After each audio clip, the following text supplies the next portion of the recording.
This is Jennifer Gonzalez welcoming you to episode 150 of the Cult of Pedagogy podcast. In this episode, I'm going to share a few creative ways to use student blogs.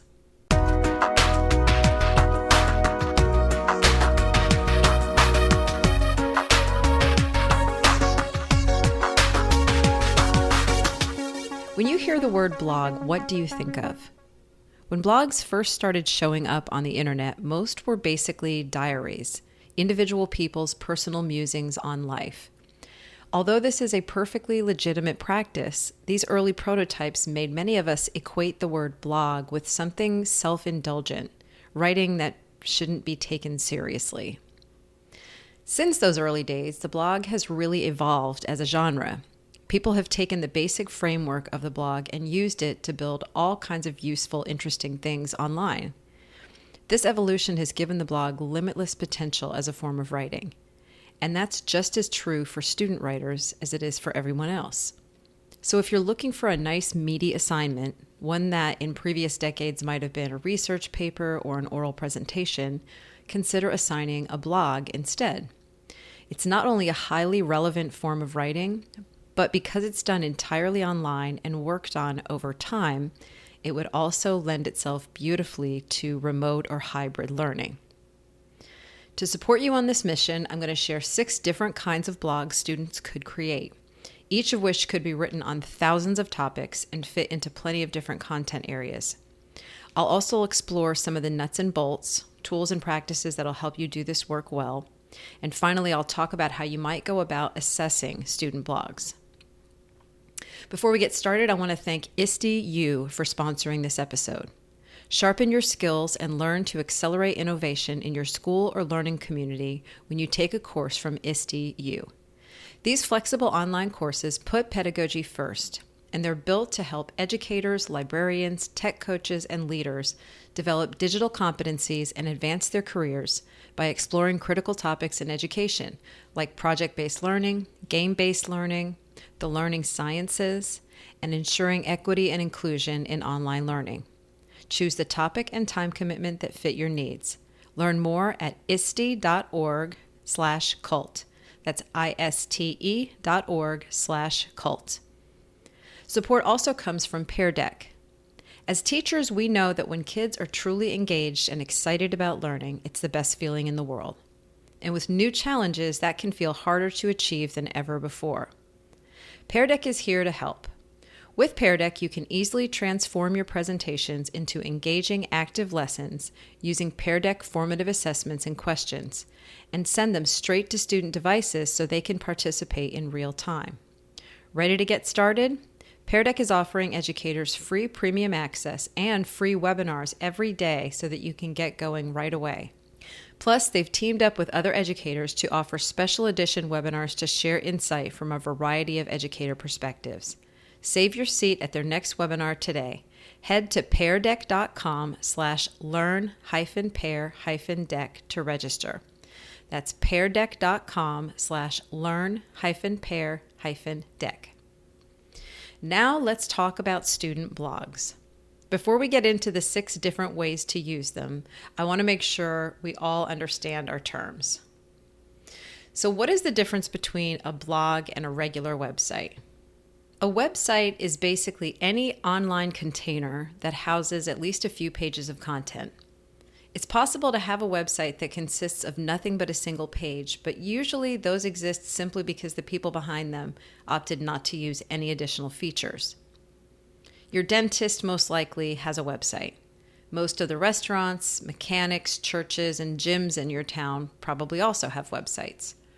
These sites typically consist of just a few pages, a home page that lists some general information, hours, the address, etc., and then a few more pages that provide more detail on the goods and services offered by the business, the staff, maybe the history of the place. That's basically it. All of those pages are more or less static, meaning the information doesn't change regularly unless something about the organization changes, like new staff members, new menu items or services, stuff like that.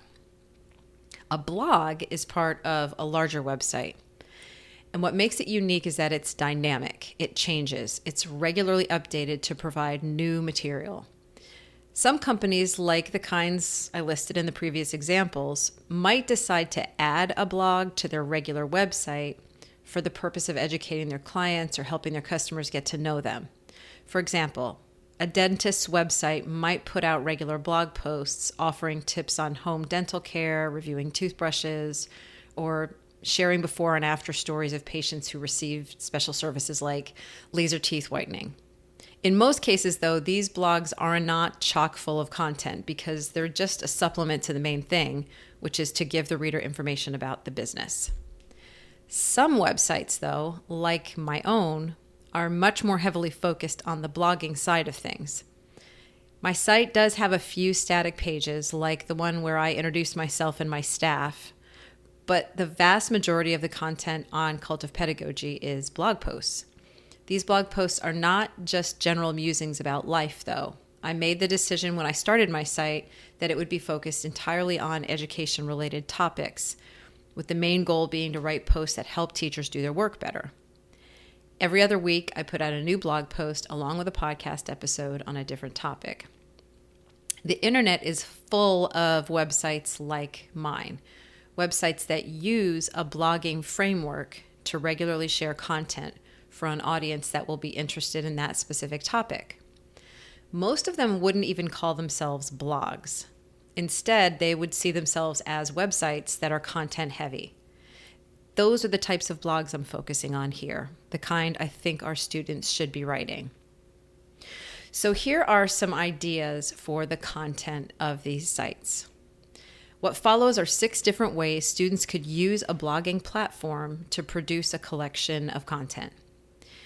In many cases, that content is writing, but in some cases, it's another type of media, like videos or images or something like that. These blogs could be done just for school, but if they're good, if the students want to, and if their parents give permission, they could ultimately reach a wider audience and might even end up turning into a career. So the first the first type of blog is the single project blog. This would be devoted to documenting a project from beginning to end. It would include a description of how the idea came about, any research and planning that happened, progress on the project at different stages along the way, the final result, and impacts or outcomes after the project was over. If your school does a lot of project-based learning or offers a Genius Hour program or even an innovation class, this type of blog would be a natural fit for those kinds of projects. So here are some example topics for a single project blog. One would be a community service project where a student or a group of students is doing something to serve the community. Another topic would be a learning blog where the student sets a goal of learning something like a language or developing a particular skill like juggling and then documents their progress along the way. Another topic for a single project blog would be a build of some kind where the student is creating a specific end product like a mural or a piece of furniture, an app, a painting, something like that. This type of blog would also be good for any kind of a trip or journey taken by a student or a group of students, or a performance or event like a play, a talent show, a ceremony, or a celebration that's being planned. With any of these topics, you could have an entire blog that is devoted to documenting the whole process of planning and executing this project. So this kind of blog would have sort of a definite end to it, unless the people writing the blog decided that that project was going to continue indefinitely and they would just keep documenting. So that's number 1, the single project blog. The second type would be the special interest blog. What are your students passionate about? This type of blog features an ongoing series of posts around a single topic. Ideally, the topic will be broad enough so that it can include some subtopics as well. This type of blog would be a good fit for a social studies or science class if you wanted students to focus on a topic related to your content area. But here are some other examples if it wasn't going to be subject specific. Students could focus a special interest blog on a hobby, like skateboarding, gaming, traveling, any kind of music as a player or spectator, or any particular sport as a player or a spectator. So there could be a whole blog just on football where the student is writing sort of as a fan, and they write about different games, different teams, specific athletes, and so on. Okay, so a hobby is one possibility. A cause like environmentalism, racial justice, animal welfare, things like that. Another topic could be a historical period, event, place, or person. Could have an entire blog just about Napoleon, for example, or an entire blog just about Ida B. Wells. So there's just, millions of different topics in history to focus on. A special interest blog could also focus on a specific country or culture, and that could be narrowed all the way down to a particular town or city. A skill area like cooking, woodworking, gardening, any type of craft. A health-related topic like nutrition, exercise, sleep, or mental health. A musical artist, a celebrity, a movie franchise, or a TV show. So the list kind of goes on and on and on, and there are tons of blogs out there that are just like this. People are obsessed about a particular topic, and they just write lots and lots of blog posts all about that. Okay, so we had number 1, the single project blog. Number 2, the special interest blog. Number 3 is the portfolio blog. This is designed to showcase a collection of the student's work in one particular area. So we have sort of artifacts. It could be, a series of photos, a series of videos, and so on. Along with each artifact, the student could also write an introduction or a reflection on that piece to give insights into the creation process or their inspiration for the piece, and so on. So some examples of things that could go into a portfolio blog. You could have a portfolio of short stories, poetry, chapters of a novel, chapters of a memoir that the student is working on. There obviously could be art portfolios, either digital art that's created to be shared on a computer screen, or photographs of art that's done, with actual live materials like paintings, hand drawings, sculptures, other mixed media. And then you would just take a photo, and that would be what goes on the portfolio. Obviously, photography would be a great topic for a portfolio blog. Comic strips or graphic novel style stories. Any type of video at all. There's short form, there's long form. There's, even Vine style videos that are only 6 seconds long. And then you could also have a portfolio that's nothing but music. And the music could be performed on a video, or it could just be sound clips of things that the student is working on, or finished songs, or maybe the student is just into creating sound effects and the whole portfolio blog is just sound effects. Audio you can go in a lot of directions. So that's the portfolio blog. The 4th type is the journalistic blog. Like a magazine or newspaper, the goal of this type of blog would be to tell stories about things that are happening now. These stories can include photos or videos to supplement the writing, or they can be focused mainly on photos or videos with minimal text. Stories can be short and newsy, or they could be longer magazine-style feature articles. Here's some example topics. A student could do school-related news, either very general to the whole school community or narrowed down to a specific angle, like just sports in that school, or just the arts in that school, or even specific clubs, or one that's devoted to all of the clubs. So there's a lot of different angles where that could go, and it's just sharing news about that particular community. Speaking of community, the next topic is your larger community that you live in, community news, either general community news or focused more narrowly on specific neighborhoods or specific interests that people have in the community. Maybe it's just about gardens in the community or businesses in the community or something along those lines. Another type of journalistic blog could be family news. If a student belongs to a large extended family, maybe where, people live in different places and keeping up with individual family members is difficult, a student could start a family news blog where the posts are all about different family members, milestones, life changes. And this could be a really amazing project that could keep families connected with each other through the internet if they can't see each other as much in person. So the fifth type of blog is the review blog. This type would be comprised solely of reviews, where the writer or a group of writers review new or established offerings in a particular category. So for example, it could be just reviewing music. Again, this could be new music or old music, movies, TV shows, books, restaurants, video games, websites, even things like videos on TikTok or YouTube or other platforms that students frequent maybe even more often than we do as teachers. And they could write regular, like weekly reviews of things that they see on those platforms. The sixth and final type would be the advice or how-to blog. On this type of blog, the writer would simply give advice or instructions on how to do things.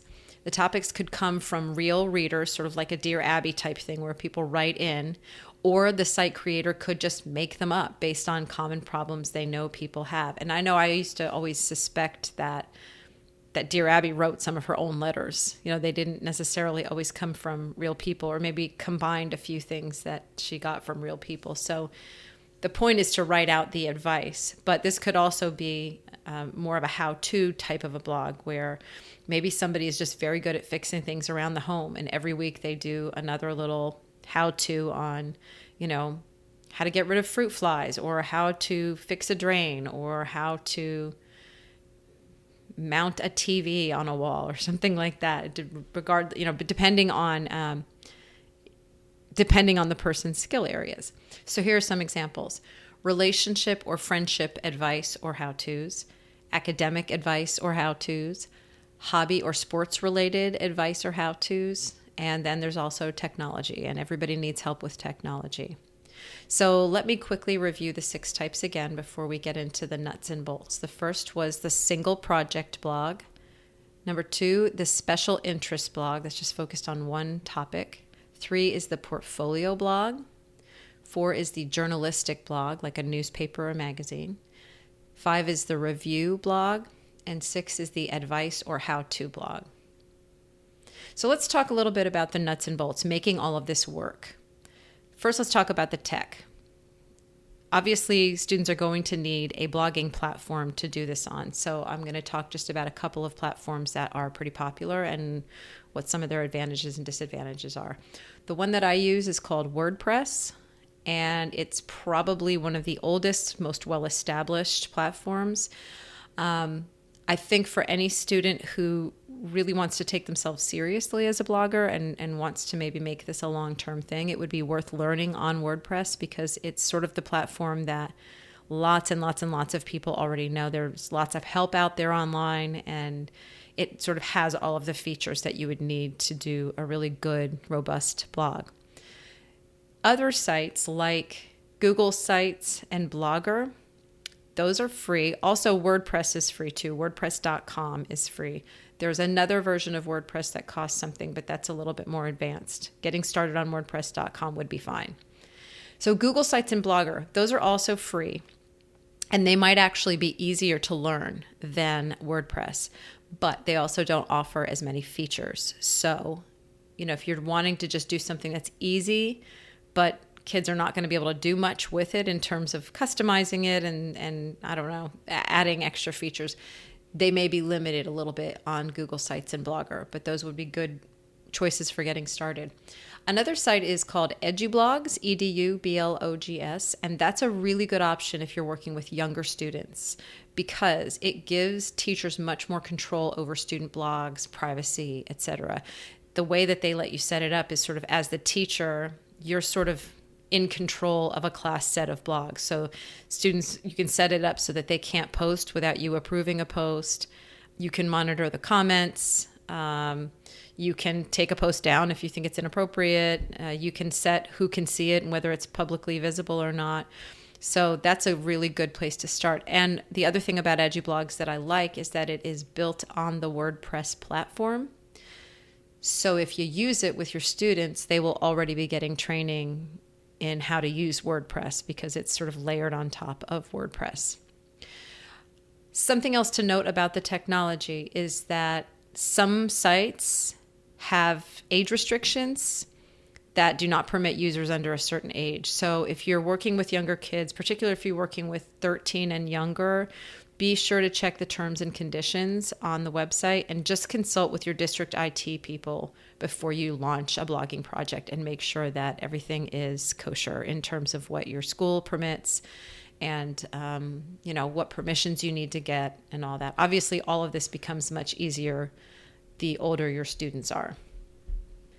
Another part of nuts and bolts is choosing the focus. So just like with a research paper or a presentation, a good blog will have a clearly defined focus, and your students need to choose that before they get started. So here are some things to consider. Many of the types of blogs listed here can be combined, the ideas that I just talked about. So a special interest blog might regularly feature posts that give reviews of products, for example. Or a portfolio blog might occasionally feature a how-to post about the skills being showcased. So if you are looking at these options with your students and they kind of want to do more than one and sort of combine some of these ideas, they can do that. But what's also important to know is that you don't want them to just have two separate focuses entirely. It is possible for a person to have more than one blog at a time or over time. Some people have had multiple blogs over the course of their lives. So you shouldn't necessarily assign students to do two blogs, but just know this and let students understand that, they just because they're having trouble picking something, it doesn't mean they have to abandon the other idea forever. It's just you should really only pick one main focus for a blog. Trying to combine two ideas into one blog is going to be just very messy and confusing for an audience. Another thing to consider with choosing a topic is that students should be thinking about their target audience. Who are they writing for? Even if their blogs will not actually be shared with the public due to student age or privacy concerns, students could still write for a hypothetical audience, and that's really good practice for any kind of writing, is considering who your audience is and what their needs are in your writing. So that's really important when you're choosing a topic. Any of these blog types that I talked about can have a more personal angle if the writer chooses to do so. So they can be very professional in tone and almost anonymous feeling, or the person can bring in their own personal reflections and experiences and personality into the writing. And those blogs do tend to do better over time. When you let an audience get to know you as a person, it can make your writing a lot more compelling. And it also helps the writer reflect and grow more personally. It helps the readers connect with you more. So even if it isn't a personal diary type of blog, even if you're just writing about hardware or pottery or something like that, adding a little bit of your own personality and reflection is the kind of thing that keeps readers coming back, as opposed to trying to make it very kind of corporate and impersonal.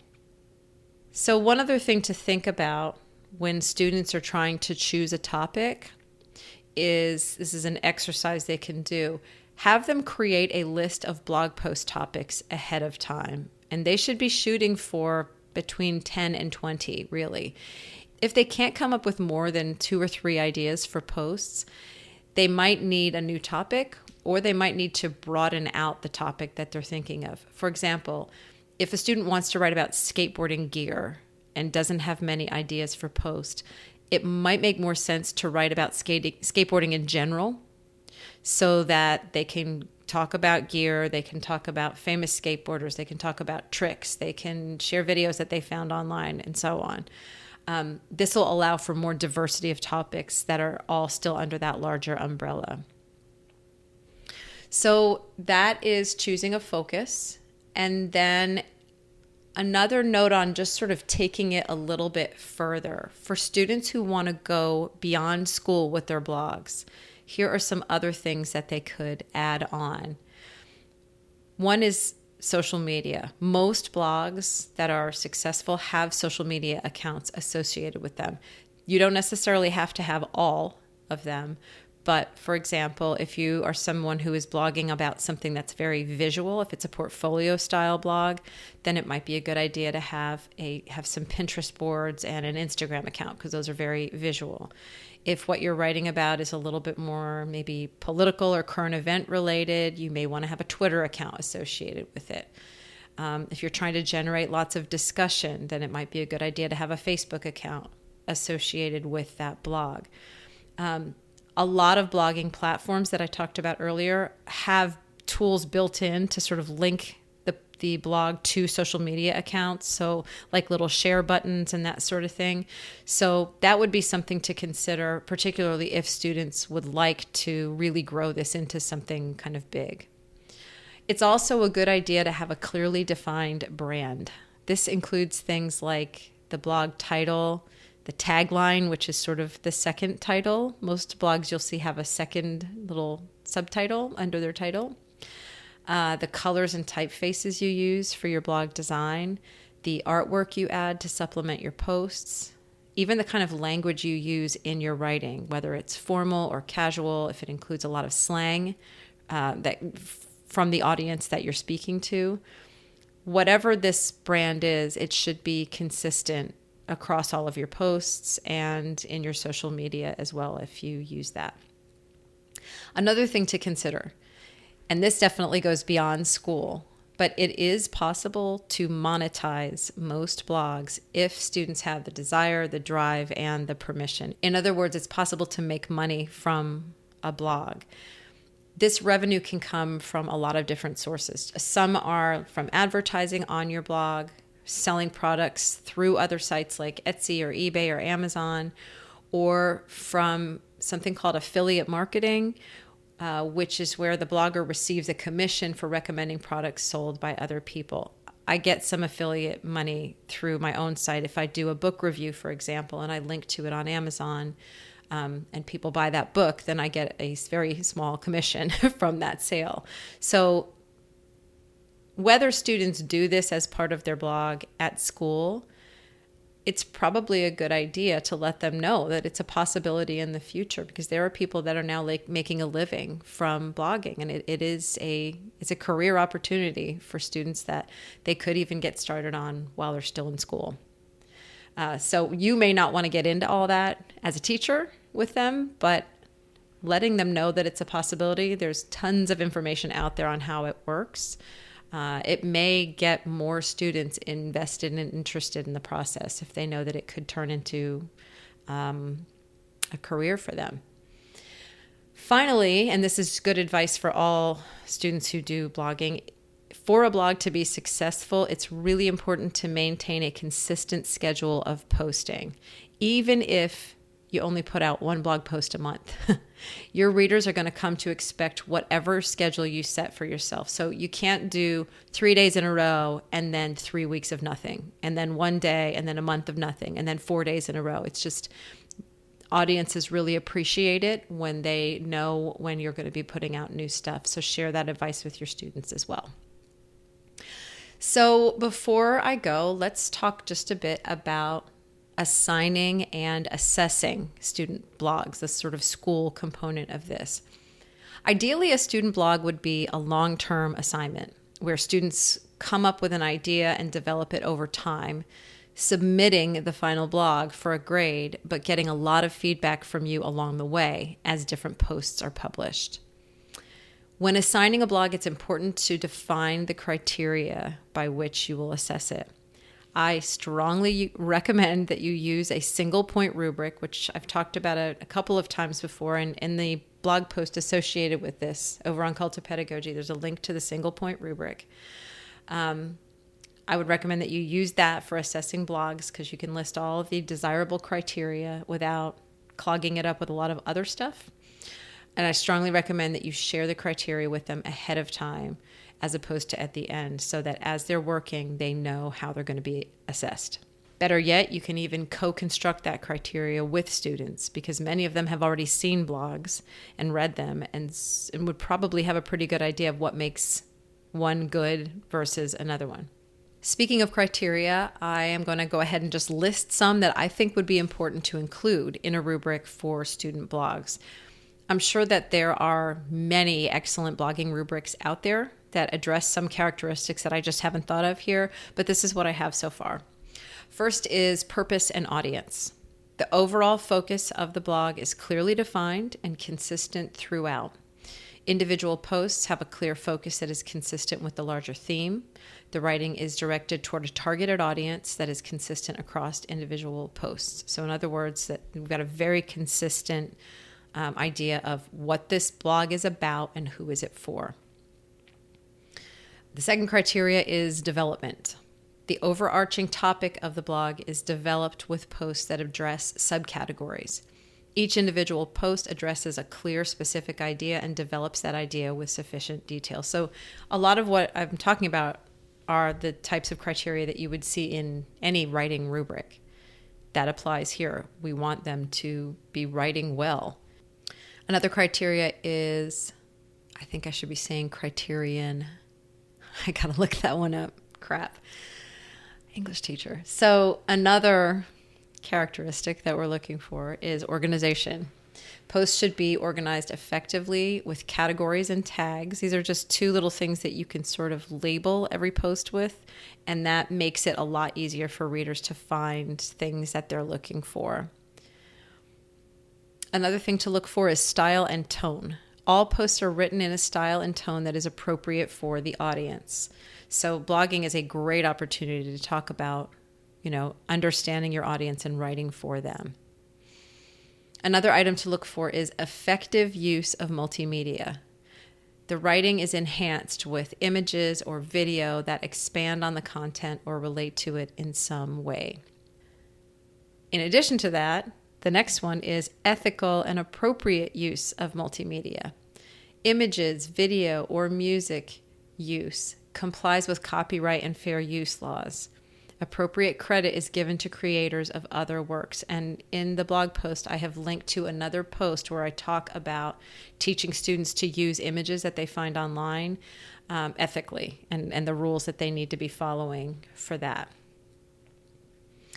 Also, writing mechanics. This is writing, and so errors in spelling, grammar, punctuation, and usage should be infrequent, and they should not distract from the overall experience of reading and understanding blog posts.